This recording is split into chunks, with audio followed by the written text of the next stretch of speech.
এই বেগুনটা লাগানোর পর 30 দিনের মাথায় এই বেগুনে ফলন আয়া পড়ছে, ফুল আয়া পড়ছে। লাগানোর পর এই বেগুনটায় 6 মাস তরি ফলন দিব।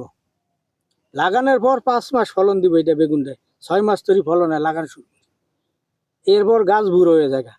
গাছ বুড়ো হয়ে গেলে গাছ যদি কাটিয়ে দেওয়া হয় তা হিরিয়া আবার হয়ে এর তো আবার হিরিয়া বেগুন নিব। বেগুন গাছ সহজে মরে না। তার মানে এই বেগুন গাছটা যদি এখান থেকে কাট করে দেওয়া হয়, এখান থেকে আবার ফুল ছাড়বো। হ্যাঁ, এখান থেকে ডালা বের হয়ে সেখান থেকে ফুল ছেড়ে আবার নতুন ভাবে বেগুন হবে।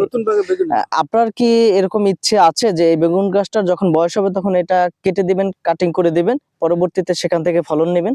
এই বেগুনটা যেই সময় আমার দেখি যে বেগুনটা শেষ হয়ে আইছে, গাছ এখন বুড়ো হয়ে গেছে, এই সময় বেগুনটা গাছ সব গাছ মাজায় কাটিয়ে দিতে হইব।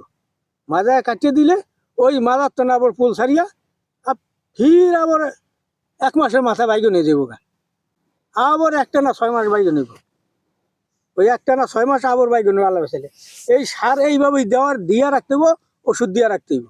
ওষুধ সার না দিয়া রাখলে এই ফলন আসবে না, পোকে নষ্ট করে এলেব।